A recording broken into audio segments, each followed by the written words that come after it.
Yes, hello everyone, hello to all of you. Hello everyone, एक बार सभी लोग कंफर्म कर देंगे ऑडियो वीडियो क्लियर है। Everyone please confirm in the chat box, am I audible, am I visible clearly to all of you.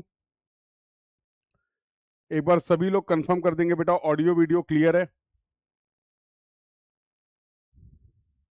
फटाफट जल्दी से सभी लोग कंफर्म कर देंगे। Good evening, good evening, good evening everyone, good evening to all of you. एक बार फटाफट जल्दी से सभी लोग कंफर्म कर देंगे ऑडियो वीडियो क्लियर है क्या, so that we can start our discussion. फिर हम लोग अपना डिस्कशन स्टार्ट करते हैं। Am I audible, am I visible clearly to all of you? Audio video clear है भैया, एक बार कंफर्म कर देना। चलें फिर डिस्कशन स्टार्ट किया जाए। ऑडियो वीडियो क्लियर है, very good. How are you all, कैसे हैं आप सभी लोग? हाउ आर यू ऑल, कैसे हैं आप सभी लोग? तो बेटा आज हम लोग बहुत इंपॉर्टेंट डिस्कशन कंटिन्यू करने वाले हैं। लास्ट क्लास में जैसा आप सभी को पता है कि अभी हम लोग यहाँ पर इस यूट्यूब क्लासेस में डिस्कस कर रहे हैं इंडियन पॉलिटी के बारे में, जहां पर अभी मेन जो डिस्कशन चल रहा है that is related to the, but obvious सी बात है, कॉन्स्टिट्यूशन। लास्ट क्लास में सर हम लोगों ने क्या डिस्कस किया था? लास्ट क्लास में हम लोगों ने डिस्कस किया था कि इंडियन कॉन्स्टिट्यूशन बनने के पहले क्या हिस्टोरिकल इवेंट थे, ऐसी जानकारी के बारे में बात किया था। जो कॉन्स्टिट्यूशन के बनने के पहले जो हालात थे उनको आपने समझा था लास्ट लेक्चर में। तो आई होप सभी ने लास्ट लेक्चर देख रखा है। इसी चैनल पर एक प्लेलिस्ट अवेलेबल है इंडियन पॉलिटी की।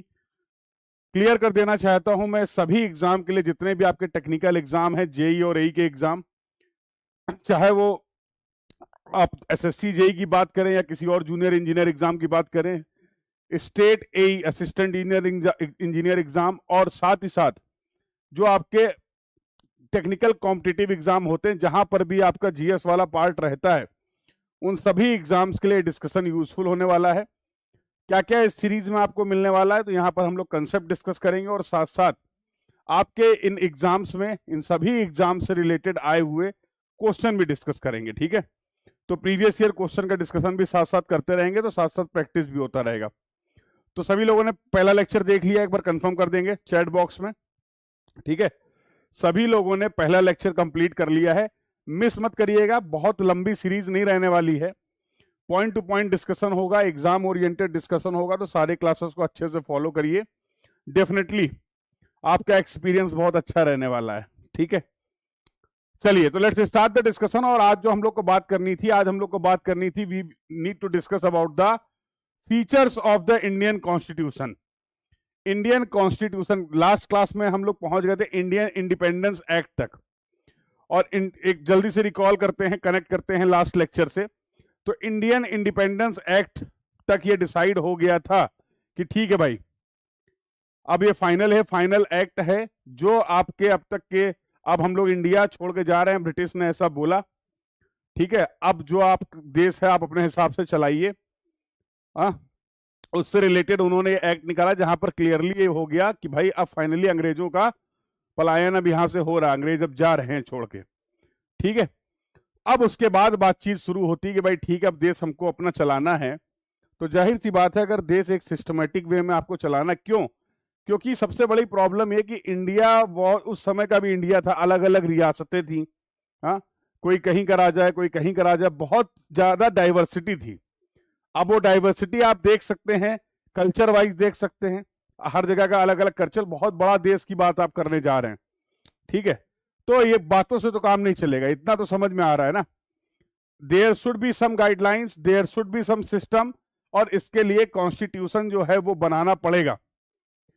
तो बातचीत शुरू हो गई कि भैया कॉन्स्टिट्यूशन बनेगा, कॉन्स्टिट्यूशन असेंबली बनाई गई, उसमें अलग अलग कमेटीज बनाई गई, जिसमें सबसे पॉपुलर कमेटी जिसके बारे में आप बातचीत करते हैं, ड्राफ्टिंग कमेटी।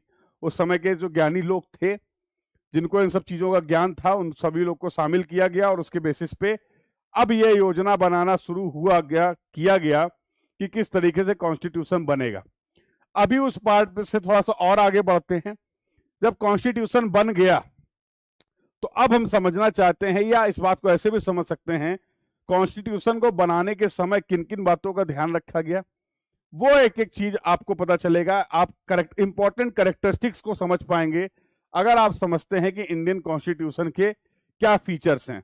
7 से 8 मेन फीचर्स हैं जो हमें ध्यान रखने हैं एग्जाम पॉइंट ऑफ व्यू से, जहां से जनरली आपको क्वेश्चन देखने को मिलते हैं। तो चलिए एक एक करके उन फीचर्स के बारे में बातचीत स्टार्ट करते हैं और उनको अच्छे से समझने की कोशिश करते हैं। ठीक है भैया, चलिए पहला डिस्कशन देखिए। तो अगर की फीचर्स की बात करें तो सबसे पहला फीचर जो है that the about the Indian constitution, ये है विश्व का सबसे लंबा लिखित दस्तावेज, लिखित कॉन्स्टिट्यूशन। तो सबसे पहला सवाल तो ये कि इंडियन कॉन्स्टिट्यूशन रिटन कॉन्स्टिट्यूशन है? हाँ है। साथ ही साथ इंडियन कॉन्स्टिट्यूशन जो है वर्ल्ड का लॉन्गेस्ट रिटन डॉक्यूमेंट्स है, लिविंग डॉक्यूमेंट भी आप इसको बोलते हैं। तो अब यहां पर अगर इसके मेन फीचर्स की बात करें तो टोटल 448 आर्टिकल्स हैं, जैसा आप देख पा रहे हैं। 25 पार्ट हैं और 12 शेड्यूल हैं। 25 पार्ट अभी इनके बारे में हम लोग को आगे सीरीज में बहुत डिटेल में बात करने वाले हम लोग। इंडियन कॉन्स्टिट्यूशन के सभी इंपॉर्टेंट आर्टिकल्स के बारे में डिस्कशन करेंगे। इंडियन कॉन्स्टिट्यूशन के सभी इंपॉर्टेंट पार्ट्स, शेड्यूल, ये सब डिस्कशन का पार्ट होने वाला है। एक ओवरव्यू मैं आपको देखता हूं, प्रोवाइड कर रहा हूं। 45 में इंडियन इंडिपेंडेंस एक्ट आ गया और दिसंबर 9, 1946 में एक मीटिंग होती है। पहली मीटिंग किसकी मीटिंग होती है? कॉन्स्टिट्यूएंट असेंबली की। कॉन्स्टिट्यूएंट असेंबली की जिम्मेदारी यह है कि अब हमें अपना भारत का संविधान प्रिपेयर करना है। ये सारा डेटा आपके एग्जाम के लिए इंपॉर्टेंट है। कॉन्स्टिट्यूएंट असेंबली की पहली मीटिंग जो हुई वो 9 दिसंबर 1946 को हुई। ठीक है सर। नवंबर 26, 1949 को, जैसा मैंने लास्ट क्लास में भी बोला था, हमारा संविधान जो है वो बन के तैयार हो चुका था। हाँ, टोटल संविधान को बनने में ये भी पूछ लिया जाता 2 साल 11 महीने और 18 दिन का समय लगा। टोटल संविधान को बनने में 2 साल 11 महीने और 18 दिन का समय लगा। और फाइनली, अगर फाइनली मैं बात करूं तो 26 नवंबर 1949 को ये कॉन्स्टिट्यूशन बन गया था। बट कब से ये इंप्लीमेंट किया गया? प्रिपेयर हो गया था, रेडी था, बट फाइनली देश में लागू कब से किया गया संविधान? तो आप सभी को पता है देश में संविधान को लागू किया गया 26 जनवरी, और 26 जनवरी को ही हम लोग मनाते हैं रिपब्लिक डे। तो दोनों में फर्क है। और लास्ट क्लास में मैंने आपसे पूछा भी था कि बेटा आपको यह बताना है कि ऐसा क्यों हुआ था कि हमारा संविधान नवंबर 1949 में बन गया था, बट उसको हम लोगों ने इंप्लीमेंट किया लगभग 2 महीने बाद, 26 जनवरी, क्योंकि ये डेट बहुत इंपॉर्टेंट है। तो ये आई होप आप लोगों ने कमेंट किया होगा। नहीं किया है तो इस वीडियो में कमेंट करिएगा कि इसका क्या कारण था कि संविधान जो था वो बन गया था 26 नवंबर 1949 को, बट पूरे देश में इस संविधान को लागू किया गया 26 जनवरी को। हिंट ये है इसमें आप लोग के लिए कि 26 जनवरी बहुत इंपॉर्टेंट डेट है। इस डेट को और इंपॉर्टेंट बनाने के लिए डिसीजन लिया गया। इस डेट को और यादगार बनाने के लिए ये डिसीजन लिया गया कि ठीक है, थोड़ा सा वेट कर लेते हैं, 26 जनवरी आने वाला है और पूरे देश में संविधान को जो लागू करेंगे वो 26 जनवरी से करेंगे। ठीक है, तो अब मैंने काफी हिंट दे दी है, आप लोग सब लोग बता पाएंगे। और इसी को हम लोग एज ए सेलिब्रेट करते हैं एज ए रिपब्लिक डे। पता है आपको, उस समय जब संविधान बना तो संविधान में 284 लोगों ने, जो कॉन्स्टिट्यूएंट असेंबली थे उसके 284 मेंबर ने साइन किए थे। ठीक है, जब फाइनली संविधान प्रिपेयर हो गया तो कॉन्स्टिट्यूएंट असेंबली के 284 members sign the document, sign that Indian constitution. Clear है बातें सारी? सारे की फैक्ट्स क्लियर हैं और सब आपके इंपॉर्टेंट है। वही सारी चीजें हैं कि फाइनली 26 जनवरी 1950 को हम लोगों ने इसको अडॉप्ट कर लिया। और 2 टाइम मैंने आपको बता दिया, ये इंपॉर्टेंट, जहां जहां इंपॉर्टेंट पॉइंट्स हैं उनको भी मैं यहां पर हाईलाइट कर दे रहा हूं। ऑल्दो ये नोट्स मैंने इस तरीके से प्रिपेयर किए हैं कि बहुत ही सिस्टमैटिक वे में आपको सारी चीजें क्लियर हो, बहुत हौच पौच ना हो। ठीक है, तो यहां पर लिखा हुआ है इसका इंट्रोडक्टरी पार्ट जो मैं आपको बता रहा हूं। और इस कॉन्स्टिट्यूएंट असेंबली की जो ड्राफ्टिंग कमेटी थी, ड्राफ्टिंग कमेटी, बहुत सारी कमेटीज थी जैसा मैंने आपको बताया, और उसमें मोस्टली उस समय के जो वकील थे, बाहर से पढ़े लिखे हुए लोग थे, जानकार लोग थे कानून के, जिनको समझ थी, उन सभी लोगों को एंगेज किया गया, उन सभी लोगों को इन्वॉल्व किया गया इसकी प्रिपरेशन के लिए, ताकि हम बहुत स्ट्रांग एक डॉक्यूमेंट प्रिपेयर कर पाए। बहुत ही जरूरी है। और जैसे जैसे इस कोर्स में आप आगे बढ़ेंगे तो आप देखेंगे कि उस समय कितना सिस्टमैटिक वे में ये प्लान किया गया होगा, ताकि आज तक चीजें बढ़िया चल रही और आगे भी चलेंगी, तो उसके लिए कितनी मेहनत लोगों ने की है। तो जो ड्राफ्टिंग कमेटी थी उसके चेयरमैन साहब थे अंबेडकर साहब। जैसा आप सभी को पता है कि doctor B R Ambedkar was the chairman of the drafting committee, is widely regarded as the chief architect of the Indian Constitution। तो भैया चीफ आर्किटेक्ट किसको बोलते हैं? क्योंकि इनको ये जिम्मेदारी दी गई थी कि ठीक है, हम लोग इंफॉर्मेशन कलेक्ट कर रहे हैं, क्या चीजें हमारे लिए सुटेबल हैं, कौन सी पॉलिसीज, कौन से आर्टिकल हमारे देश के लिए अच्छे रहेंगे, ये सब पे डिस्कशन चलेगा। बहुत लंबा डिस्कशन चला, तभी देख रहे हैं आप इसमें टाइम लगा, 2 साल 11 महीने 18 दिन का टाइम लग गया। भाई किसी ने कोई प्रपोजल दिया कि ये कर लेते हैं, ऐसे कर लेते हैं, ये आर्टिकल डाल देते हैं, फिर उस पर बाकायदा बातचीत होती थी। सारे मेंबर्स उसमें क्या करते थे, डिस्कशन करते थे, और उस डिस्कशन के जो फाइनल आउटकम आते थे उन उसके बेसिस पे डिसाइड किया जाता था कि finally we are opting that particular article और थिंग और नॉट। तो पूरा सिस्टमैटिक वे में, डेमोक्रेटिक वे में पूरा काम चला है। तो या इस स्लाइड में आई होप सभी इंपॉर्टेंट पॉइंट क्लियर हैं। सभी इंपॉर्टेंट पॉइंट क्लियर हैं कि नहीं? कहीं पे अगर किसी को कोई डाउट हो तो आप पूछ सकते हो। सारे इंपॉर्टेंट पॉइंट मैंने हाईलाइट कर दिए हैं जो आपको ध्यान रखने हैं। यहां से आपको एग्जाम में सवाल देखने को मिल सकते हैं। ठीक है बेटा, ये दूसरी क्लास है, ये इस कोर्स की दूसरी क्लास है। पहली क्लास भी अवेलेबल है आप सभी लोगों के लिए बेहतरीन तरीके से, जहां पर हम लोगों ने हिस्टोरिकल डेवलपमेंट की बात करी थी। तो एक बार आप उस क्लास को चेक कर लीजिएगा। उसके कोई डाउट्स एंड क्वेरीज रहते हैं आप मेरे से डिस्कस कर सकते हैं। तो अभी 2-3 टॉपिक कंप्लीट करने के बाद हम लोग इससे रिलेटेड जितने टॉपिक पढ़ लेंगे, उससे रिलेटेड आपके अलग अलग एग्जाम में जितने क्वेश्चंस आए हुए हैं उन पे भी बातचीत करने वाले हैं।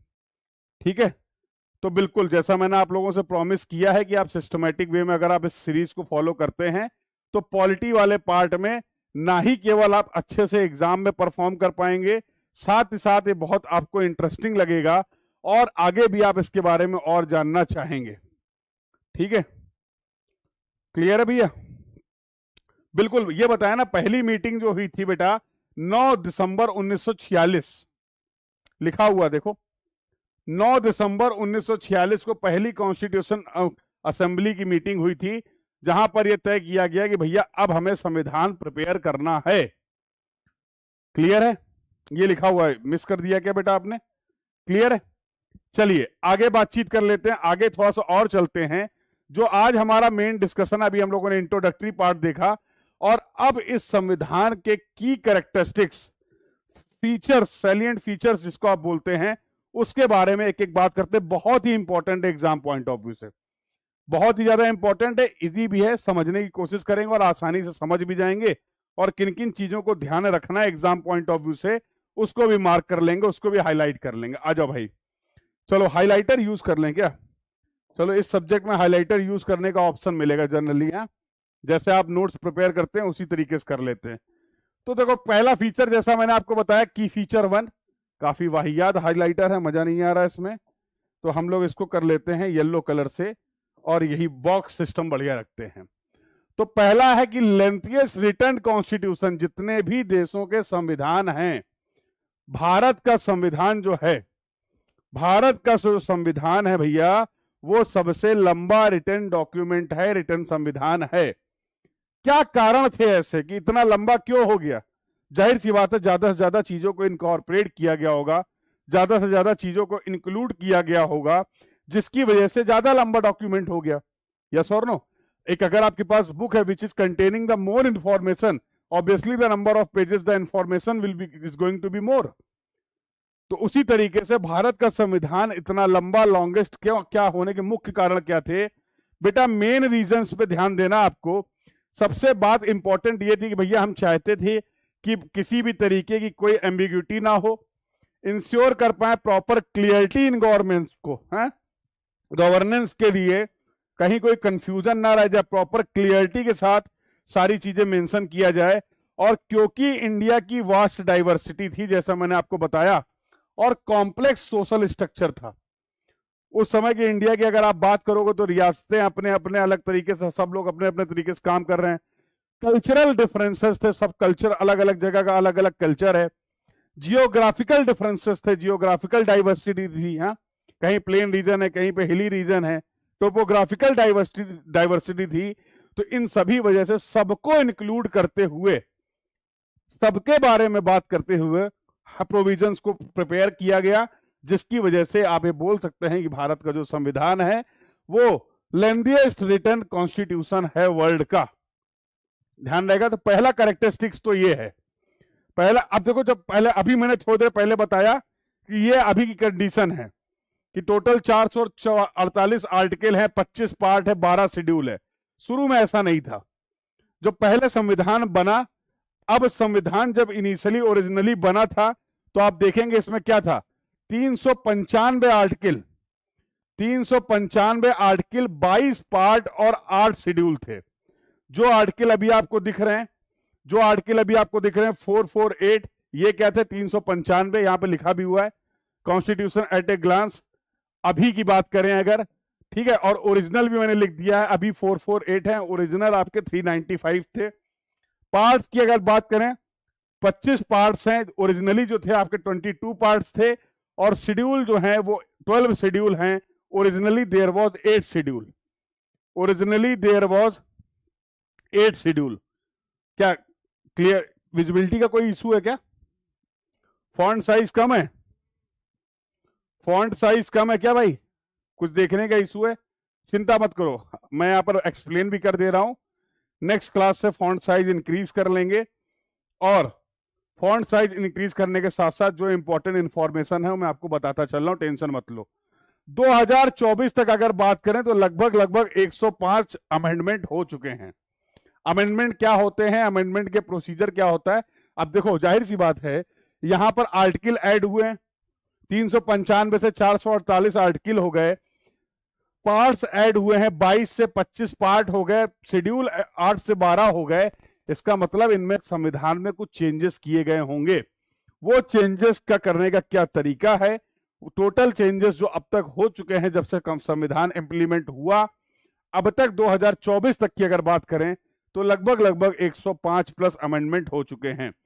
यस, और अमेंडमेंट भी आपके एग्जाम में पूछे जाते हैं।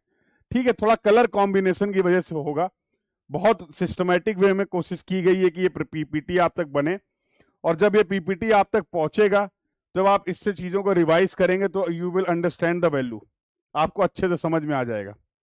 ठीक है, तो ये पीपीटी आपको मैं प्रोवाइड कर दूंगा, प्रेप हॉरिजन ऐप में आपको जाना है, अभी लास्ट में बता दूंगा कहां पर ये पूरे सीरीज का पीपीटी मिल जाएगा। ठीक है, तो वहां पर आप पीपीटी डाउनलोड भी कर सकते हैं, ऐप में जाके वहां से आप इस पीपीटी को डाउनलोड कर सकते हैं लेक्चर वाइज, और लास्ट में कंप्लीट भी कर सकते हैं, कोई दिक्कत नहीं है। ठीक है भैया, टेंशन बिल्कुल नहीं लेनी है। तो डिटेल होने का क्या रीजन था, क्या ओरिजिनल कंडीशन थी और अभी की क्या कंडीशन है, ये बता देते हैं। एक जानकारी के लिए इंटरेस्टिंग फैक्ट की अगर बात करें, जिसको आप नोट पॉइंट बोल सकते हैं, कि constitution originally had about 145,000 word. जो कॉन्स्टिट्यूशन प्रिपेयर किया गया लगभग 145,000 वर्ड थे। अगर मैं यूएस कॉन्स्टिट्यूशन से अगर बात करूं तो वहां पर 4500 वर्ड हैं। तो डिफरेंस आप देख पा रहे हैं, क्योंकि यहां की सभी कंडीशंस को देखते हुए, यहां की सभी सुटेबल कंडीशंस को मेंटेन करने के लिए बहुत लंबा डॉक्यूमेंट, बहुत सारी चीजें, बहुत सारे आर्टिकल को इंक्लूड किया गया, जिसकी वजह से बन गया है ये वर्ल्ड का लेंथिएस्ट रिटन डॉक्यूमेंट। क्लियर है? क्लियर है भैया? क्लियर है? अच्छे से सुनते रहो, डोंट वरी, नेक्स्ट क्लास में सही कर लेंगे। ठीक है, नेक्स्ट क्लास में हो सकता है कि कलर कॉम्बिनेशन की वजह से साइड विजुअल ना हो, बट सबसे इंपॉर्टेंट क्या है, सबसे इंपॉर्टेंट आपको मैं सारी चीजें यहां पर बता रहा हूं, और ये सब जो मेन चीजें हैं सब लिखी हुई हैं बड़ी बड़ी, चिंता मत करो। ठीक है, तो साथ साथ क्योंकि आपको नोट्स भी चाहिए होते हैं, तो इन्हीं को आप एज ए नोट्स, इन्हीं को आप रेफरेंस के लिए, एग्जाम्पल के लिए और रिवीजन के लिए सब यूज कर सकते हैं। ठीक है, तो I will share this, don't worry. चलिए, ये तो पहला फीचर हो गया। दूसरा इंपॉर्टेंट फीचर जो है हमारे कॉन्स्टिट्यूशन का, ब्लेंड ऑफ दूसरा इंपॉर्टेंट फीचर है that is blend of rigidity and flexibility. अब ये भैया रिजिडिटी और फ्लेक्सिबिलिटी का कंसेप्ट क्या, इसको जरा समझ लो, फिर आगे बात करते हैं। संविधान के आर्टिकल आपने देख लिए, 395 आर्टिकल थे। अब क्योंकि देखो संविधान बना, अब आज 75 साल, 80 साल, 100 साल, 200 साल चीजें आगे बढ़ रही हैं, बहुत सारी चीजें नई भी आएंगी। जैसे मैंने लास्ट क्लास में भी डिस्कशन किया था, आज आप एआई का यूज कर रहे हैं। हाँ, आज जो है टेक्नोलॉजी, इंफॉर्मेशन टेक्नोलॉजी इतना आगे बढ़ चुकी है। अगर इस बात को हम लोग कंपेयर करें कि 1950 में जब ये संविधान लगा था या उसके पहले जब ये संविधान बनाया जा रहा था, तब क्या आज के तरीके से सोशल मीडिया, साइबर जो बेसिकली चीजें रिलेटेड हैं, साइबर से रिलेटेड, क्या ये इतनी प्रचलन में थी? क्या बोलते हो? तो ऐसा कुछ इतना नहीं था ना। समय के साथ क्या हुआ, नई चीजें आई। अब देखो जैसे टेक्नोलॉजी आई तो टेक्नोलॉजी का यूज था, उसका साथ साथ मिसयूज भी स्टार्ट हो गया, और ऐसा हमेशा होता रहेगा, ऐसा अभी नहीं हुआ। कोई भी चीज आती है तो उसके एडवांटेज होते हैं, उसके डिसएडवांटेज होते हैं। All the things are having certain merits and demerits. अब जैसे आज की अगर बात करें तो साइबर या जो आपकी इंफॉर्मेशन टेक्नोलॉजी है, जिसकी वजह से बहुत सारी चीजें आसान हो गई हैं, बट कुछ ना कुछ चीजें आप देख रहे हैं जैसे क्या हो रहा है, प्रॉब्लम्स भी आ रही हैं। यस और नो? तो अगर ऐसी कोई सिचुएशंस है तो उनके लिए ऑब्वियसली हमें अपने, ऐसी कोई कंडीशंस है तो उसके लिए हमें ऑब्वियसली हम लोग को क्या करना पड़ेगा, we need to incorporate the thing. हमें उनको रेगुलेट करने के लिए चीजें बनानी पड़ेंगी, इसीलिए आप अमेंडमेंट करते हैं। लेकिन अब हम लोग क्यों बोल रहे हैं कि जो इंडियन कॉन्स्टिट्यूशन है उसमें फ्लेक्सिबिलिटी भी है और फ्लेक्सिबिलिटी के साथ साथ रिजिडिटी भी है। अभी आपको समझ में आ जाएगा। इंडियन कॉन्स्टिट्यूशन ने बोला कि भैया हम दोनों चीजों को लेके चलेंगे, ना ही हम कंप्लीटली फ्लेक्सिबल होंगे, ना ही हम कंप्लीटली रिजिड होंगे। अब यहां पर फ्लेक्सिबिलिटी और रिजिड का मतलब क्या समझ लो, संविधान को चेंज करना अगर कॉम्प्लेक्स है, जटिल कार्रवाई है, जटिल प्रोसीजर है, तो आपने बोल दिया भैया रिजिड है, इतना आसानी से आप इसको चेंज नहीं कर सकते हैं। और फ्लेक्सिबल का मतलब क्या है, जहां पर जो चेंजेस को आसानी से ऑप्ट कर ले, एडॉप्ट कर ले, उसको बोलते हैं फ्लेक्सिबल। यस और नो? जैसी कंडीशन आपने उसको अडॉप्ट कर लिया। तो ये दोनों आपको सिस्टम प्रोवाइड किए गए हैं इंडियन कॉन्स्टिट्यूशन में, जो इसकी कैरेक्टरिस्टिक्स है। कुछ चीजों को आप बहुत आसानी से बदल सकते हैं। संविधान हमारा ये बोलता है कि कुछ जरूरत की चीजों को, बेसिक चीजों को अगर तुम चाहते हो उनको आराम से बदल लो, हमें कोई तकलीफ नहीं है। उसको हम बोलते हैं simple majority. Amendment that required only a simple majority. अभी हम लोग आगे चल के मेजॉरिटी की भी बात करेंगे, ठीक है? तो सब डिटेल में और भी इसके बारे में डिस्कस करेंगे। अभी के लिए समझते हैं सिंपल मेजॉरिटी का मतलब क्या है कि पार्लियामेंट में जितने हमारे मेंबर ऑफ पार्लियामेंट हैं उस दिन आए हुए हैं, वो क्या कर लें, जितने प्रेजेंट हैं वोटिंग कर लें। 50% से ज्यादा अगर वोटिंग है, चेंज कर दो, खत्म बात। फॉर एग्जाम्पल आज कुछ चेंज करना है, कोई बात चेंज करनी है, 100 लोग मेंबर ऑफ पार्लियामेंट थे, वहां पर पूछ लिया गया भैया बताओ भाई कितने लोग चाहते हैं इसको चेंज कर दिया जाए। तो जैसे ही 51 लोगों ने बोला कि हाँ भाई हम चाहते हैं इसको चेंज कर दिया जाए, चीजें चेंज हो जाएंगी। इसको आपने बोल दिया आसान भाषा में सिंपल मेजॉरिटी। कौन कौन सी ऐसी चीजें हैं जिनको हम लोग आसानी से चेंज कर सकते हैं कॉन्स्टिट्यूशन में? Creation of new states. हाँ, अब आपको कोई स्टेट्स और नया बनाना है, बना लो आराम से, कोई दिक्कत नहीं, ठीक है? चेंजेस इन द सिटीजनशिप में अगर कोई चेंज करना है उसकी कंडीशंस में, और रीऑर्गेनाइजेशन ऑफ द स्टेट्स करना है। स्टेट्स को अब होता ना कि किसी स्टेट से हटा के आपने कोई दूसरा स्टेट बना दिया। हाँ, पता है कि नहीं पता भैया? तो बिहार से झारखंड बना दिया गया, हाँ, यूपी से उत्तराखंड बना दिया गया। तो ये सब चीजें हैं, मतलब कि आपको जरूरत लग रही है, आप सिंपल मेजॉरिटी से ये चीजें कर सकते हैं। स्टेट का रीऑर्गेनाइजेशन कर सकते हैं, नए स्टेट्स आप बना सकते हैं, और चेंजेस कर सकते हैं सिटीजनशिप से रिलेटेड कि ये कंडीशंस हैं, इनको आप चेंज कर सकते हैं बाय सिंपल मेजॉरिटी।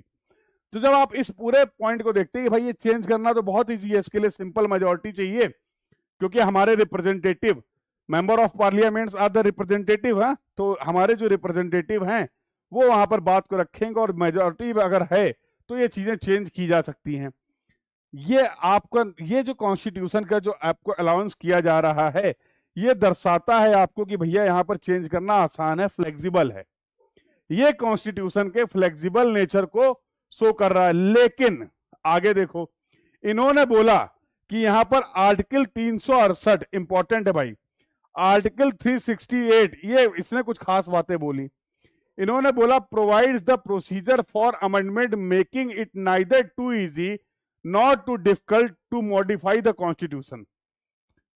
कॉन्स्टिट्यूशन को मॉडिफाई करने के लिए कौन सा आर्टिकल इंपॉर्टेंट है? आर्टिकल 368, जो आपको ये बताता है कॉन्स्टिट्यूशन का आर्टिकल कि किस तरीके से आप कॉन्स्टिट्यूशन को मॉडिफाई कर सकते हैं, क्या कंडीशंस हैं। तो जैसा मैंने बताया कि कुछ चीजें हैं जो आसानी से बदली जा सकती हैं, कुछ में थोड़ी सी डिफिकल्टी है। जैसे अगर मैं बोलूं फंडामेंटल राइट्स, बहुत 1 घंटे इस पर बात करेंगे हम लोग। फंडामेंटल राइट में अगर कोई चेंज करना है, डीपीएसपी है, डायरेक्टिव प्रिंसिपल्स में अगर कोई चेंज करना है, ऑल इंडिया सर्विसेज में अगर कोई चेंज करना है, तो इसके लिए सिंपल मेजॉरिटी से काम नहीं चलेगा। इनसे रिलेटेड अगर कोई चेंज करना है तो उसके लिए आपको रिक्वायर्ड होगी स्पेशल मेजॉरिटी। और स्पेशल मेजॉरिटी का मतलब क्या है? Total membership of each houses and 2/3 majority of the member of present and voting. अब केवल 51% से काम नहीं चलेगा, 2/3 वोटिंग चाहिए फेवर में, तब आप चेंज कर सकते हैं। थोड़ा सा कॉम्प्लेक्स हुआ, अभी पूरी बात खत्म नहीं हुई है, इसके अलावा भी खेल है। इससे भी इंपॉर्टेंट अगर कुछ मुद्दे हैं, इससे भी इंपॉर्टेंट अगर कोई सेंसिटिव चीजें हैं, उनमें अगर आप कोई चेंज करना चाह रहे हैं तो प्रोसेस और डिफिकल्ट हो जाएगा। क्या चीजें हैं पहले समझते हैं।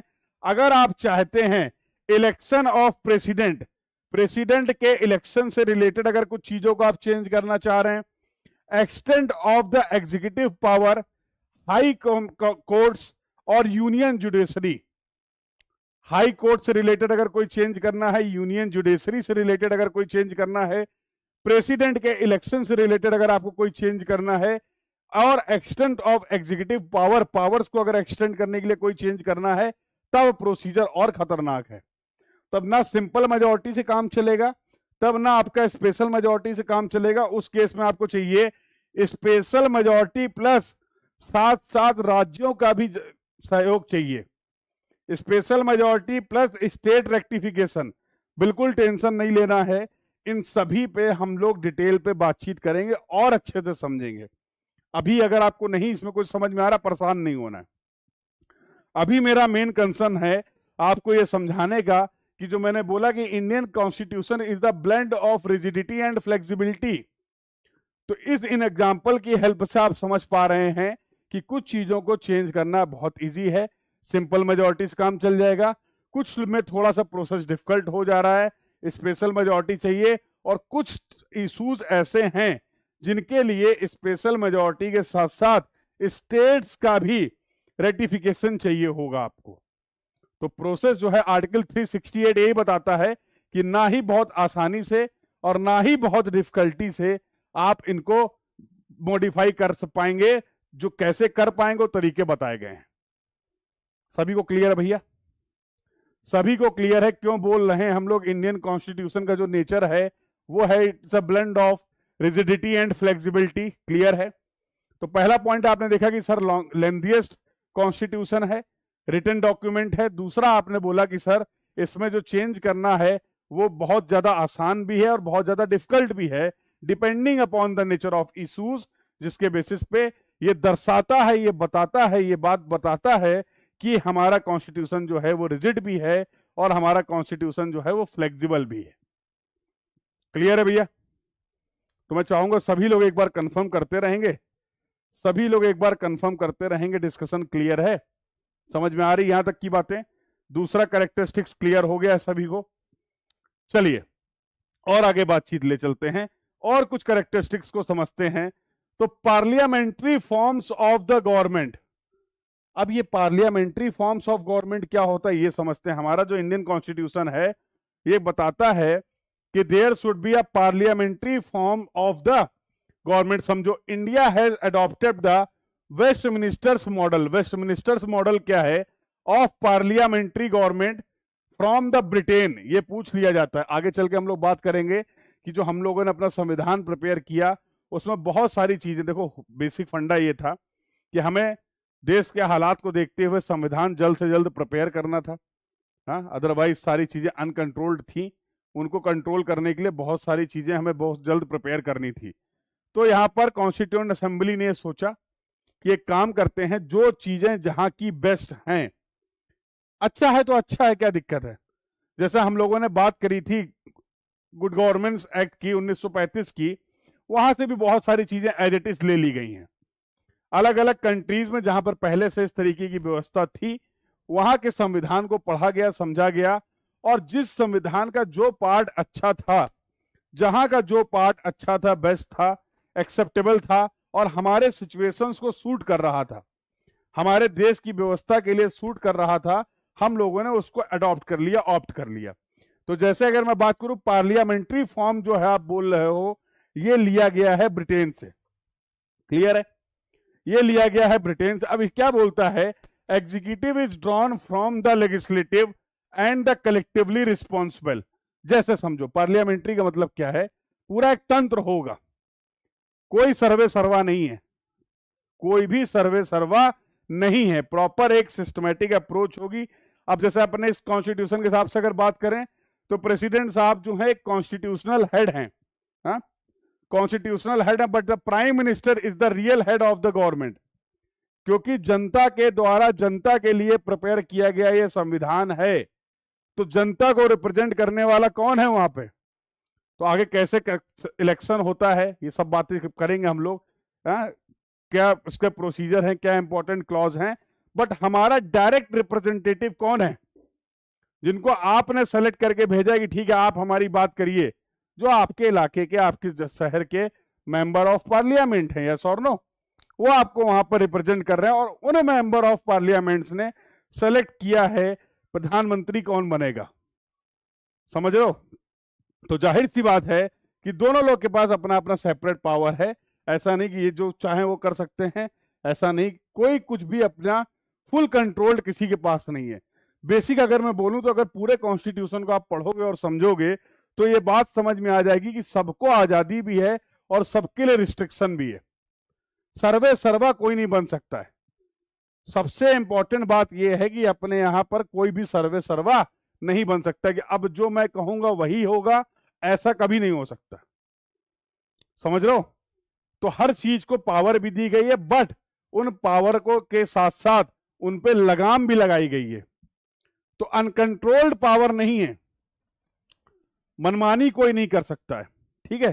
तो this is the beauty of the Indian constitution, जो आप देख पा रहे हैं, जो हम सभी को जानना चाहिए, ठीक है साहब।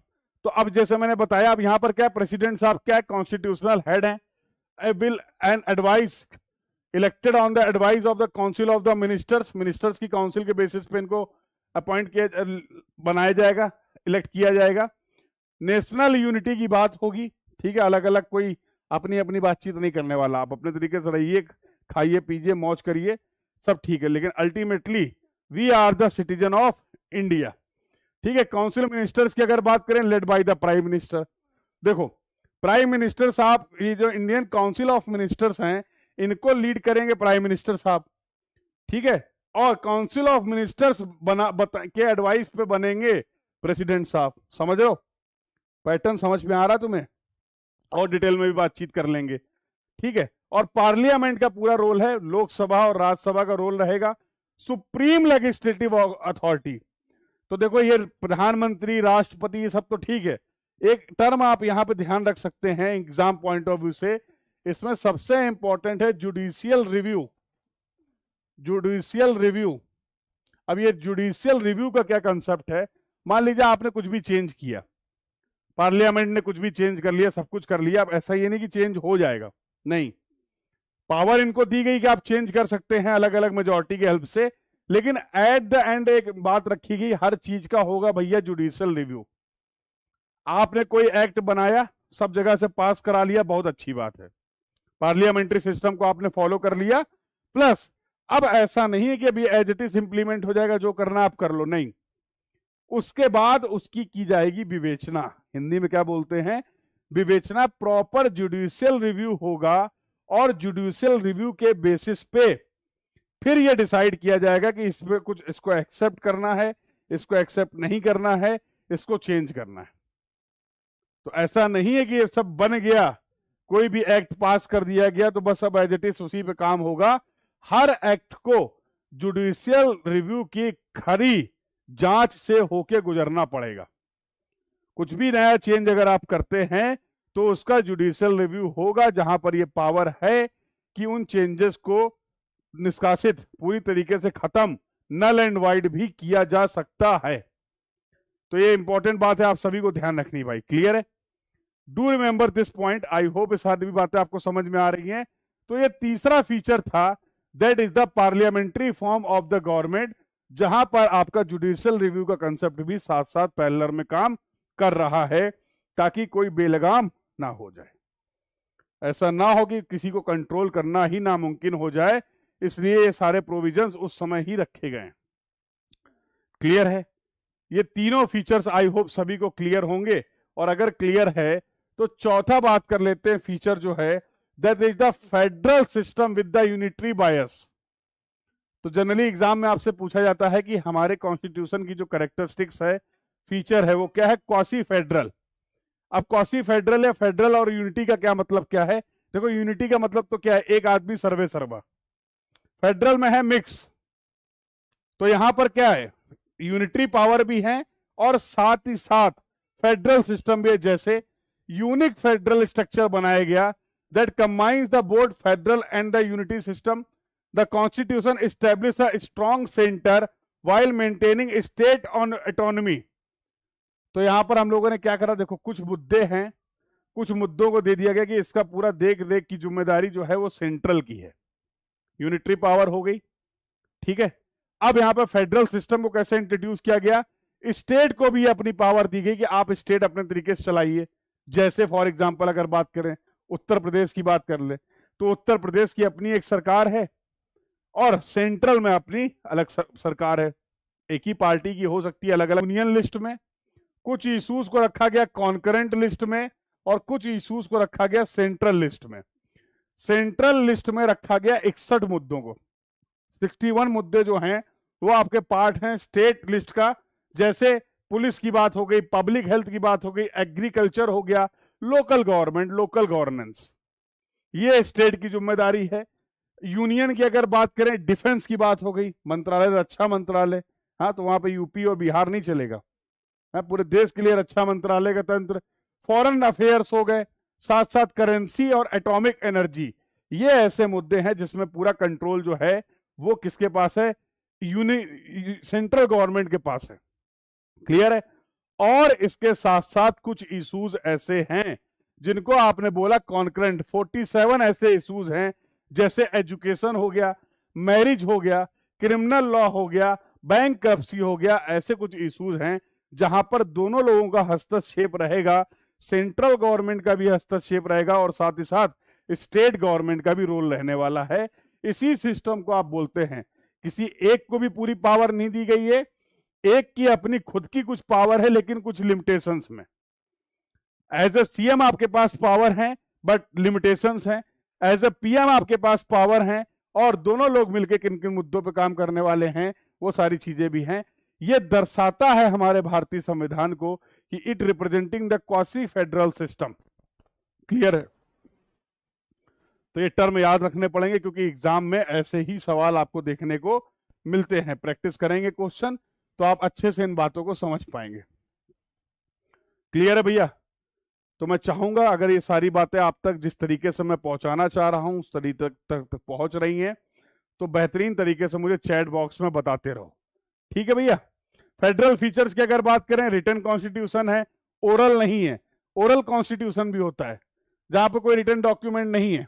जैसे ब्रिटेन की आप बात कर रहे थे, वहां पर ओरल कॉन्स्टिट्यूशन है। क्या करा भाई? जो मन करा, जो लोगों को सबको मेजोरिटी में लगा आज ये सही है वो सही है। अपना क्या है? ओरल नहीं है, रिटन डॉक्यूमेंट है। डिवीजन ऑफ पावर्स है जैसा आप यहां पर देख पा रहे हैं। बड़े क्रिमिनल लेजिस्लेचर है। सुप्रीमेसी ऑफ द कॉन्स्टिट्यूशन, सबसे ऊपर संविधान। ठीक है, बाकी सब अपनी जगह। सबसे ऊपर किसको रखा गया? संविधान को रखा गया है। इंडिपेंडेंट जुडिशरी, जुडिशरी को अलग पावर दी गई है। जैसे आप यूएस में देखोगे, यूएस में जुडिशरी क्या खतरनाक पावर है जुडिशरी के पास। पार्लियामेंट को जो करना कर लो, ठीक है, अच्छी बात है, जुडिशरी पूरा कंट्रोल है उसके पास। तो केवल अगर पार्लियामेंट को समझो, क्वासी फेडरल का मतलब क्या है कि केवल अगर पार्लियामेंट को पावर दे देंगे तो दिक्कत है, जो चाहेंगे वो बनाएंगे, जो चाहेंगे वो हटाएंगे, यही है ना। और पूरी पावर अगर जुडिशरी को दे देंगे तो भी एक प्रॉब्लम है, फिर जुडिशरी पूरा सिस्टम को गवर्न करेगा। इसलिए ना पूरी पावर पार्लियामेंट को दी गई, ना पूरी पावर जुडिशरी को दी गई, मिक्स रखो इनको, समझ रहे हो, मिक्स रखो। तो ये पर्पज है जुडिशरी का है, यहां पर इंडिपेंडेंट जुडिशरी है, ड्यूअल पॉलिटी जिसकी मैं अभी बात कर रहा था कि दोनों लोग का अपना अपना अलग अलग रोल है। सेंट्रलाइज सब कुछ एक पावर किसी के पास नहीं है, ना ही जुडिशरी के पास है और ना ही पार्लियामेंट के पास है। संविधान का ये नेचर हमें दर्शाता है, बताता है कि our constitution is a quasi federal system. Clear है भैया? आई होप ये क्लियर है। अगले अगर फीचर की बात करें तो ये बोलता है सेकुलर स्टेट, कोई टेंशन की बात नहीं है। क्या बोला गया? India is a secular state. 42वां अमेंडमेंट एक्ट जो है प्रियम्बल में किया गया और उसके हिसाब से क्या बोला गया? सेकुलरिज्म इन इंडिया मींस सर्वधर्म समभाव, equal respect for all religion. क्या है? हम सभी धर्मों का सम्मान करते हैं, हम सभी धर्मों का सम्मान करते हैं, सर्वधर्म समभाव, सभी के लिए समान भावना रखते हैं। और the state has no official religion, किसी भी स्टेट का कोई ऑफिशियल आप देखेंगे ऐसा नहीं हो कि किसी स्टेट का एक पर्टिकुलर रिलीजन हो, यस, कि उसके बेसिस पे कि हाँ इस पर्टिकुलर रिलीजन के लोग इसी स्टेट बनाएंगे। जो जहां पर है आराम से रह सकता है, मौज करो, कोई दिक्कत नहीं है। And treat all religions equal, सभी धर्मों को बराबर मान के चलना है। विदाउट फेवरिंग और discriminating against any particular faith, किसी की भावनाओं को आहत पहुंचाए बिना, किसी एक पर्टिकुलर की भावनाओं को आहत पहुंचाए बिना सभी लोग अपने अपने धर्म को मान सकते हैं। एक हमारा फंडामेंटल राइट भी है, आगे चल के बात करेंगे। फंडामेंटल राइट भी है। अभी की अगर यहां पर बात करें, सेकुलर का मतलब क्या है? सब धर्मों की हम लोग क्या कर लेके चल रहे हैं? रिस्पेक्ट भैया, सब बढ़िया है। जितनी अपने धर्म की आप इज्जत कर रहे हैं उतने ही दूसरे धर्म की भी इज्जत कर रहे हैं, कोई टेंशन की बात नहीं है। तो आपने बोल दिया भैया India is a secular state, ठीक है। अब फीचर्स क्या है सेकुलरिज्म के, ये भी समझ लो। फीचर्स क्या है? नो स्टेट रिलीजन, किसी स्टेट का कोई रिलीजन नहीं रहने वाला है, ठीक है। इक्वल ट्रीटमेंट, सभी के लिए इक्वल ट्रीटमेंट है। रिलीजियस फ्रीडम, हर भारतीय नागरिक के पास किसी भी पर्टिकुलर धर्म को प्रैक्टिस करने का पूरी की पूरी स्वतंत्रता है। आप जिस धर्म को चाहें उस धर्म को फॉलो कर सकते हैं, उस धर्म की बातों को मान सकते हैं, देश को उससे कोई दिक्कत नहीं है। नो रिलीजियस डिस्क्रिमिनेशन, किसी धर्म के आधार पर किसी में भेदभाव नहीं किया जाएगा। और रिलीजियस टॉलरेंस भी है। State promoters harmony and the tolerance among all religion. उत्पात नहीं मचाना भाई, ठीक है।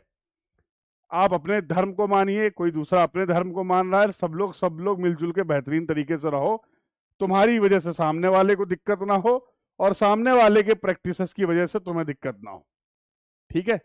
तो देखो आप, अब इसमें एक बात होती है कि सर जिस धर्म को मैं चाहूं मानूं, जिस जैसे फंडामेंटल अगर राइट की बात करें तो जो अभिव्यक्ति की आजादी है, लेकिन भैया जो हमारे पास हमारे जो फंडामेंटल राइट जो हमें संविधान ने प्रोवाइड किए हैं वो फ्रीडम नहीं है टोटली, समझो, समझ रहे हो।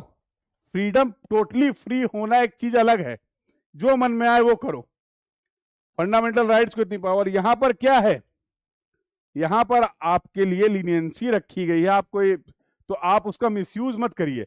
ऐसा ना हो कि बोलो सर मैं अपना फंडामेंटल राइट यूज कर रहा हूं, तो सामने वाले के भी तो फंडामेंटल राइट हैं, केवल आपके तो फंडामेंटल राइट है नहीं। आप अपने फंडामेंटल राइट को यूज कर रहे हैं, बिल्कुल यूज करिए, लेकिन इस बात का ध्यान रखिए कि उससे दूसरे के फंडामेंटल राइट पे कोई फर्क तो नहीं पड़ रहा है, दूसरे के फंडामेंटल राइट्स तो कॉम्प्रोमाइज नहीं हो रहे हैं। लिबर्टी है, it's not absolute freedom. In India, as per the Indian Constitution, the fundamental rights are the absolute freedom. Clear है बात? सभी को ध्यान रखना, ये नहीं कि सर बोलो जो चाहेंगे वो करेंगे, हमारा फंडामेंटल राइट है, हौके भी जाओगे, समझ रहे हो, उसके भी प्राविधान हैं। अपने फंडामेंटल राइट्स को इस तरीके से आपको यूटिलाइज करना है, इस तरीके से उनको यूज करना है जिससे किसी और के फंडामेंटल राइट अफेक्ट ना हो, उनके भी फंडामेंटल राइट्स जो रहे वो मेंटेन रहें, इस बात का आपको ध्यान रखना है। रहेगा ध्यान?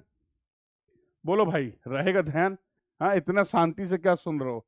इतना शांति से जब आप लोग सुनते हो तो जैसा हम लोग ऑफलाइन क्लासेस में बोलते थे, इसकी दो ही पॉसिबिलिटी होती है।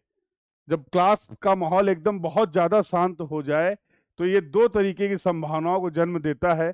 पहली संभावना ये होती है कि जो आपको बताया जा रहा है वो सब कुछ बहुत बेहतरीन तरीके से आपको समझ में आ रहा है, ठीक है।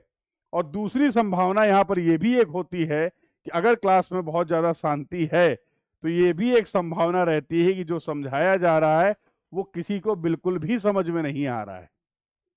समझ रहे हो? तो इन दोनों कंडीशंस में क्लास बिल्कुल एकदम क्या हो जाती है? शांत हो जाती है। तो एज बहुत समय तक हम लोगों ने ऑफलाइन भी क्लासेस ली, तो आज वो बात याद आ रही है। तो मुझे बताते रहना भाई कि हम लोग किस पॉसिबिलिटी के साथ चल रहे हैं, ठीक है। तो पहली पॉसिबिलिटी कि हाँ चीजें समझ में आ रही हैं, या दूसरी पॉसिबिलिटी है कि कुछ भी समझ में नहीं आ रहा है। तो बीच बीच में कमेंट्स करके आप ये बात मुझ तक पहुंचाते रहिएगा, बहुत अच्छा रहेगा। कॉन्स्टिट्यूशनल प्रोविजंस की अगर बात करें, प्रीएम्बल, जिसके बारे में हम लोग डिटेल में बातचीत करेंगे, समझेंगे प्रीएम्बल क्या है। आर्टिकल्स के बारे में बात करेंगे 25 से 28, जो आपको फ्रीडम ऑफ रिलीजन की गारंटी प्रोवाइड करते हैं। तो सारे इंपॉर्टेंट आर्टिकल्स के बारे में डिटेल में डिस्कशन होगा। यहां पे कुछ बातें की पॉइंट्स में बता देता हूं। आर्टिकल 14 जो है इंडियन कॉन्स्टिट्यूशन का, वो बोलता है इक्वलिटी बिफोर द लॉ। अब इक्वलिटी बिफोर द लॉ का मतलब क्या? देखो, कोई कुछ भी हो, है तो सब भारत के नागरिक ना भैया। और अगर आप भारत के नागरिक हैं, लॉ सबके लिए समान है। आपकी क्या पोजीशन है, आपकी क्या हस्ती है, आप कितने बड़े बिजनेसमैन हो, आपके खाते में 10 रुपए हैं या आपके खाते में 10 लाख करोड़ों रुपए हैं, कोई मतलब नहीं है। जब बात आएगी नियम कायदे की, कानून की, तो वो नियम कायदे कानून जो है वो हर सिटीजन के लिए बराबर हैं। उसमें आपकी पोस्ट, उसमें आपकी पावर, उसमें आपके पैसे के बेसिस पे कुछ अलग से प्रोविजंस नहीं है। ध्यान रखना आपको। That is referred as the equality before the law. Law के सामने सब समान है, कानून के लिए सब समान है, इस बात का ध्यान रखना। और इस बात की जो गारंटी है वो आपको मिलती है भारतीय संविधान के आर्टिकल नंबर 14 से, ठीक है। तो ये सब डायरेक्ट क्वेश्चन है जो आपसे पूछे जाते हैं कि भैया प्रियम्बल के क्या सेकुलर वर्ड का क्या मतलब है? Declares India as a secular country, preamble में डिक्लेयर किया गया। आर्टिकल 25 से 28 जो है वो फ्रीडम ऑफ रिलीजन से रिलेटेड है। आर्टिकल 14 बोलता है इक्वलिटी बिफोर द लॉ, जिसके बारे में हम लोग एक एक करके समझ रहे हैं। आर्टिकल 15 बोलता है provision of the discrimination of the religious ground. धर्म के आधार पे किसी को भी डिस्क्रिमिनेट नहीं किया जाएगा, धर्म के आधार पे किसी के साथ कोई भेदभाव नहीं किया जाएगा। आर्टिकल 15 ऑफ भारत का संविधान आपको यह बात बताता है। समझ रहे हो? क्लियर है यहां तक? एक बार थम्स अप बना देंगे चैट बॉक्स में अगर यहां तक की सभी बातें सभी को क्लियर है। तो ये पूरी कहानी थी related to the secular state. ये पूरी कहानी थी related to the secular state. Clear है? चलिए साहब, थोड़ा सा और बातचीत के सिलसिले को आगे बढ़ाते हैं। और लगभग 5 कैरेक्टरिस्टिक्स हम लोगों ने कंप्लीट कर ली है। अब आ जाते हैं अगली कैरेक्टरिस्टिक्स में, जो कि बोलती है यूनिवर्सल एडल्ट फ्रेंचाइजेस। इसका मतलब क्या है? तो देखो, सबको वोट का अधिकार है, लेकिन कुछ कंडीशंस हैं। 1 पर्सन 1 वोट, हर आदमी के पास एक वोट का अधिकार है। 18 साल से उम्र, 18 साल या उससे ज्यादा का हर उम्र का इंसान जो है वो वोट कर सकता है, उसके पास वोटिंग का राइट है। और ये 1 पर्सन 1 वोट पॉलिसी है। ये राइट जो है ये रिगार्डलेस, इसमें कोई फर्क नहीं पड़ता है। आप बस एक चीज है कि आप भारत के नागरिक हैं और आपकी उम्र 18 साल या उससे ज्यादा है, बस दैट्स इट। इतना काफी है कि आपको वोटिंग का अधिकार मिलता है।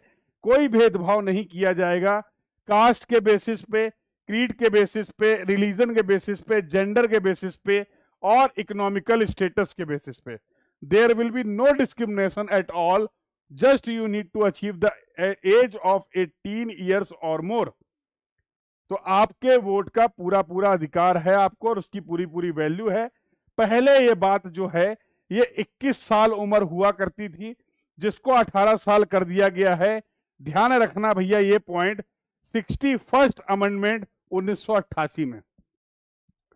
अर्लियर जो वोटिंग की एज थी वो 21 साल थी, जिसको 61 अमेंडमेंट, अभी मैंने बोला ना 105 से ज्यादा अमेंडमेंट हो चुके हैं, 105 से ज्यादा बदलाव हो चुके हैं, तो जो 61 अमेंडमेंट था उसने आपके वोटिंग के राइट्स में की अगर बात करें तो उसकी उम्र को रिड्यूस कर दिया गया, जो कि पहले 21 साल थी, और इस अमेंडमेंट के बाद 18 साल आपके वोटिंग के लिए एज हो गई है।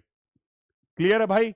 चलिए, तो वही सारे की फीचर्स जो मैंने यहां पर बताए, किसी तरीके का कोई भेदभाव नहीं होगा, हर एडल्ट सिटीजन का वोट जो है वो बिना डिस्क्रिमिनेशन के एक्सेप्ट किया जाएगा। इक्वल वैल्यू है, जो मेरे वोट की वैल्यू है वो आपके वोट की वैल्यू है अगर आप 18 साल से ऊपर हैं, या जो मेरे वोट की वैल्यू है किसी की भी, हाँ, कोई मंत्री जी हैं, कोई विधायक जी हैं, कोई सांसद जी हैं, देश के प्रधानमंत्री हैं, देश के किसी स्टेट के मुख्यमंत्री हैं, हाँ, चीफ जस्टिस ऑफ इंडिया, कोई भी है, जो कोई भी भारत का नागरिक है, उन सभी के वोट्स की जो वैल्यू है वो सेम है। ठीक है, उसमें ऐसा कुछ नहीं अलग अलग। सीक्रेट बैलेट का कंसेप्ट है, voting is done in secrecy. आप जाइए, वोट दीजिए, कोई नहीं आपसे पूछने वाला आपने किसको वोट दिया, कोई आपको बताने वाला नहीं कि आप किसको वोट दो। वोट आपसे मांगा जा सकता है, किसको वोट देंगे ये आपकी चॉइस है। आप बिल्कुल नहीं बताना चाहते, बिल्कुल मत बताइए, तो जिन लोगों ने वोटिंग किया होगा वो इस बात को भी समझ पाएंगे। आप जाते हैं, बढ़िया डब्बा लगा होता है, शांति से जाकर अपना वोट डालो, इंक लगवाओ, चले आओ। ठीक है, तुमसे नहीं पूछा जाएगा कि किसको वोट दे के आए और क्यों दे के आए हो, ये पूरी पूरी तुम्हारे पास इसकी पावर है। फ्री एंड फेयर, वोट डालने का कोई पैसा नहीं लगेगा भैया। ठीक है, conducted by independent election commission, उनके रूल के तहत, उनके हिसाब से इलेक्शन की कार्रवाई पूरी कंप्लीट करने के लिए, क्या है, कंप्लीट करने के लिए इलेक्शन कमीशन का प्राविधान है। वर्ल्ड लार्जेस्ट डेमोक्रेसी है जो आप बोल रहे हैं इंडिया के बारे में अगर बात करें, 96 करोड़, 96 करोड़ से ज्यादा वोटर है हमारे पास, और 10 लाख से ज्यादा पोलिंग स्टेशंस रहते हैं। क्लियर है? India conducts the world largest democratic exercise every few years, तो कोई ना कोई चुनाव के पास लगे रहते हैं, और ये बहुत दुनिया की सबसे बड़ी प्रक्रिया है, चुनाव की प्रक्रिया, जिसको इंडिया लगातार टाइम टाइम पे कंडक्ट करता रहता है। क्लियर है भैया? ये फीचर यूनिवर्सल एडल्ट फ्रेंचाइज का कंसेप्ट क्या है, क्या इसके की प्रोविजंस थे, क्या इसके की एलिमेंट्स थे, आई होप सभी को क्लियर है। अगला अगर बात कर लेते हैं तो नेक्स्ट जो डिस्कशन है that is related to the independent judiciary, बहुत इंपॉर्टेंट है।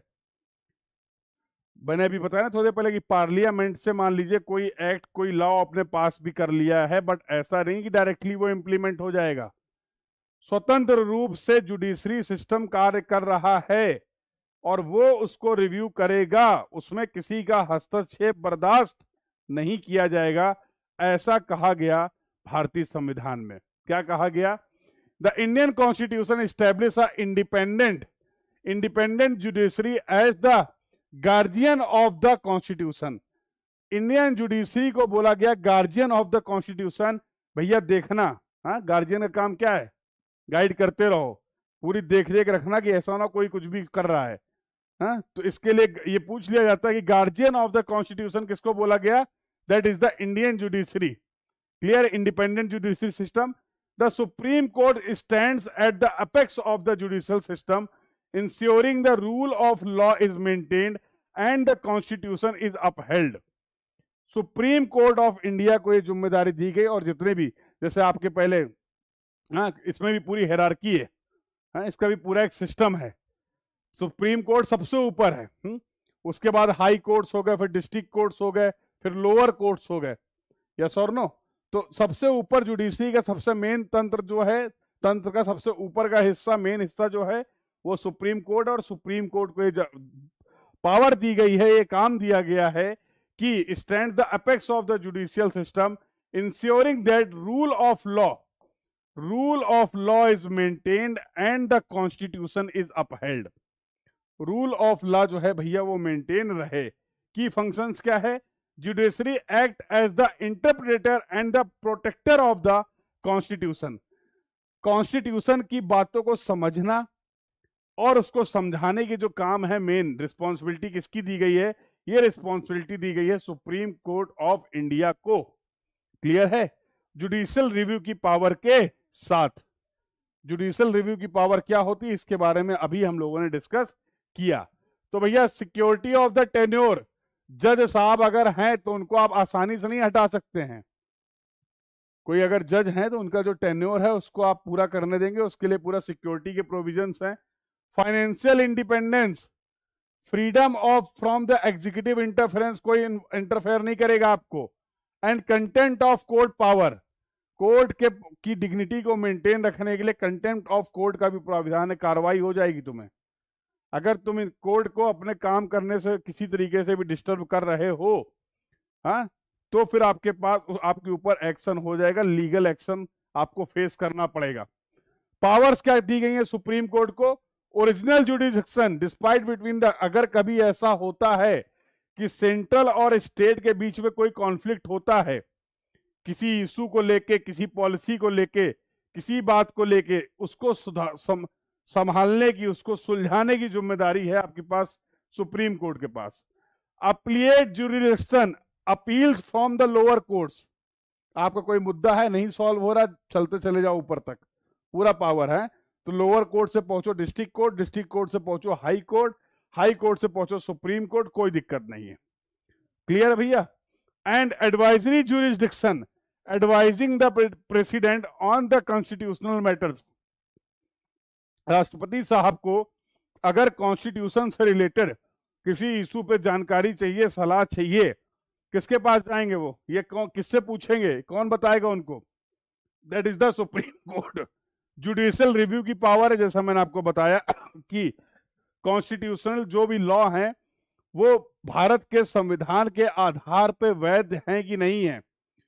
भारत का संविधान की जो मेन मूलभूत आत्मा है उसके हिसाब से, उसी तरीके से क्या वो नए लॉज आप बना रहे हैं, उनको मेंटेन रखते हुए इस बात की रिव्यू करने की जो पावर दी गई है वो आपके सुप्रीम कोर्ट के पास है। रिट जुरिडिक्शन, तो enforcing the fundamental rights through the writs, आपके फंडामेंटल राइट्स पे कोई दिक्कत हो, पहुंच जाओ सुप्रीम कोर्ट, कोई दिक्कत नहीं है। ठीक है?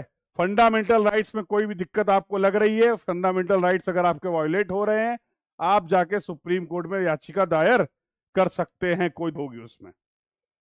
क्लियर है? तो ये सारी पावर जो है इंडिपेंडेंट जुडिशरी की हैं, जिसका अपेक्स जो है, मेन जो है, टॉप पे जो है, that is the supreme court of the India. Clear है भैया? आई होप ये बातें सभी को क्लियर है, यहां तक की सभी बातें सभी को क्लियर रहेंगे। और बहुत ही बेहतरीन तरीके से हम लोग चलते हैं अगले फीचर की तरफ। सबसे इंपॉर्टेंट अगर बात करें, that is the single citizenship. ये सब नहीं चलेगा, चार चार जगह की नागरिकता लिए घूम रहे हो। सिंगल सिटीजनशिप, भारत में रहना है तो सिंगल सिटीजनशिप का कंसेप्ट चलेगा। क्या है समझ लेते हैं। Despite the federal structure, India has the single citizenship for all the citizens. आप यूपी से हैं, आप बिहार से हैं, आप आसाम से हैं, आप उत्तराखंड से हैं, आप हिमाचल प्रदेश से हैं, हम सब भारतीय हैं, हम सब भारतीय हैं। भारत में जो रह रहा है वो सब भारतीय है ना भैया, समझ रहे हो? तो ये नहीं बोलेंगे कि हम नहीं, हमारा, हम यूपी से हैं तो हमारा कुछ अलग सिटीजनशिप नहीं। भारत में है, भारत का संविधान, भारत की सदस्यता, नागरिकता। Every Indian is a citizen of the India only, not of any particular state. This is unlike the USA. USA में सिस्टम क्या है कि अगर आपका कोई सिटीजन है वो दो ड्यूल सिटीजनशिप भी ले सकता है। इंडिया में ये प्राविधान नहीं है। ठीक है, इंडिया में ये प्राविधान नहीं है। इंडिया में आपको सिंगल सिटीजनशिप को फॉलो करना पड़ेगा। Single citizenship promotes the national unity. ठीक है, आप अलग अलग स्टेट में रह रहे हैं, कुछ रह रहे हैं। अब अगर हमारे पास भी भारतीय नागरिकता, आपके पास भी भारतीय नागरिकता है, तो भारतीय भारतीय भाई भाई। ठीक है, हो सकता है, हाँ, हो सकता है कि कुछ इश्यूज आपके चल रहे हो, बट स्टेट वाइज चल रहे हो, डिस्ट्रिक्ट वाइज चल रहे हो, सब बात की बात है। देश की जब बात आएगी तो हम सभी क्या है, भारतीय हैं। तो इससे हम लोग यूनिटी को मेंटेन कर पा रहे हैं।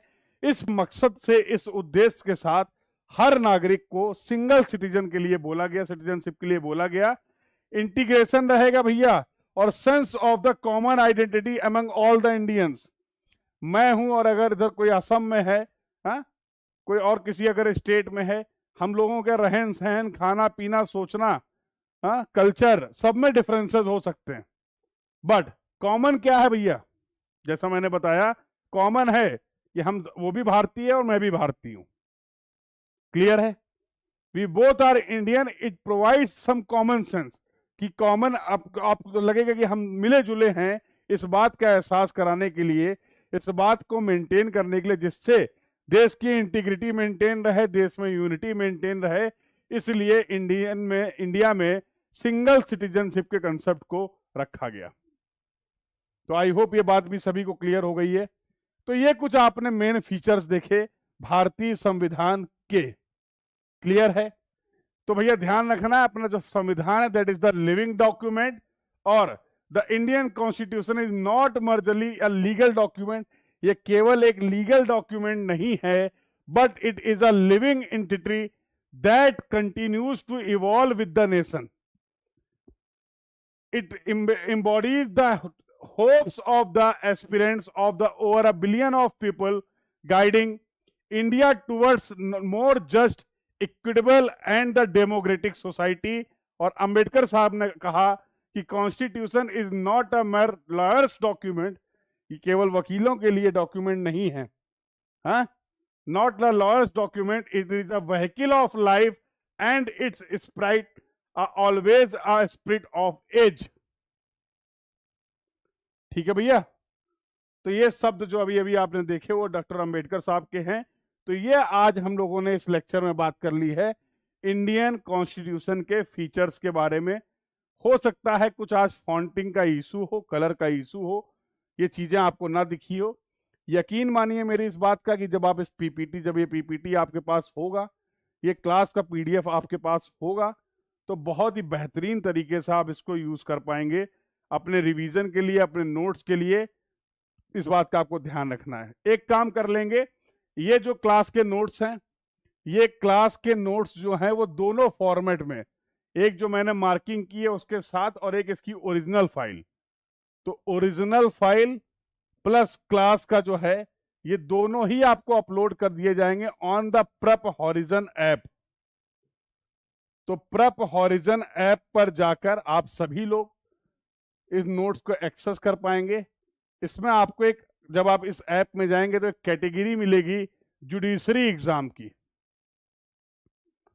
तो you will find a category that is the judiciary, और वहां पर आपको नोट्स मिल जाएंगे, या फिर वाईटी पॉलिटी नोट्स करके एक फोल्डर होगा जहां से आप इन नोट्स को डाउनलोड कर सकते हैं। ठीक है? तो पीडीएफ कहां पे मिलेगा ये मैंने आपको बता दिया है। लेक्चर वाइज पीडीएफ में यहां पर अपलोड करवा दूंगा, और साथ ही साथ आपको जब ये सब्जेक्ट हम लोग कंप्लीट कर लेंगे तो जितने भी क्लास के पीडीएफ हैं उनको मर्ज करके एक ही फोल्डर, एक ही फाइल में आपको प्रोवाइड कर दूंगा, ताकि आप अच्छे से रिवाइज कर पाए। तो अगर आपको आज की सभी बातें सभी लोगों को अच्छे तरीके से समझ में आ गई हैं, तो show some energy in the chat box. और जो लोग अभी इन क्लासेस को लाइव नहीं देख रहे हैं, बाद में देखते रहेंगे अलग अलग एग्जाम के लिए, मुझे पूरी उम्मीद है कि उनके लिए बहुत ही सारी चीजें यहाँ पर यूजफुल रहेंगी। तो मैं उन सभी लोगों से एक रिक्वेस्ट करूंगा, और आप लोगों से भी ये रिक्वेस्ट करूंगा, लेक्चर को कंप्लीट करने के बाद कमेंट बॉक्स में अपना रिएक्शन जरूर बताते जाएं। हर लेक्चर में मैं आपसे लोगों से बोलता हूं कि एक कमेंट आप जरूर करके जाइए कि आपका लर्निंग एक्सपीरियंस क्या रहा। अच्छा लगता है तो बिल्कुल आप उसको अप्रिशिएट करिए। आप थम्स अप बना सकते हैं, आप दिल का साइन बना सकते हैं, जो जैसे जो भी तरीका आपको समझ में आता है अप्रिशिएट करने का कमेंट बॉक्स में, आप वीडियो के कमेंट बॉक्स में जरूर करिएगा। अच्छा रहेगा, एनर्जी मिलेगी मेरे को भी, और इसी तरीके से और भी नए नए इनिशिएटिव और भी नई नई चीज़ें मैं आप लोग के लिए लाता रहूँगा, जो आपके अलग अलग एग्ज़ाम के लिए यूज़फुल हैं। जहाँ जहाँ पर भी आपको डिफ़िकल्टी हो रही है, डू लेट मी नो, मुझे बताते रहिए। मैं अपनी पूरी कोशिश करता रहूँगा कि आपकी उन समस्याओं को बेहतर से बेहतर तरीके में सॉल्व किया जाए। तो इस पूरी प्रिपरेशन में, जिस एग्ज़ाम के लिए भी आप प्रिपेयर कर रहे हैं, अगर आप एसएससी के लिए प्रिपेयर कर रहे हैं, अगर आप एई जेई के लिए प्रिपेयर कर रहे हैं, अगर आप गेट एग्जाम के लिए प्रिपेयर कर रहे हैं, अगर आप इंजीनियरिंग सर्विसेज के लिए प्रिपेयर कर रहे हैं, आप सिविल इंजीनियर हैं, आप जियोमेट्रिक्स इंजीनियरिंग के लिए प्रिपेयर कर रहे हैं, आप प्रिपेयर कर रहे हैं इन्वायरमेंटल इंजीनियरिंग एंड साइंस के लिए आप प्रिपेयर कर रहे हैं, आर्किटेक्चर एंड प्लानिंग के लिए, I am with you all, जहां पर आपको लगातार ये इंफॉर्मेशन मिलती रहेगी। अगर आप प्रिपेयर कर रहे हैं जुडिशरी एग्जाम के लिए, ठीक है, तो ये लेक्चर जो हम लोग देख रहे हैं सभी जुडिशरी एस्पिरेंट्स के लिए भी उतने ही यूजफुल हैं, ठीक है। तो I hope you all are getting benefited from this series. Yes, do let me know your response in the comment box. Keep liking and keep sharing the session if you are finding it useful for all of you. This was all about for this class. मिलते हैं next class में for the further discussion. Thank you everyone. Keep learning और बेहतरीन तरीके से अपना ध्यान रखिए. Thank you.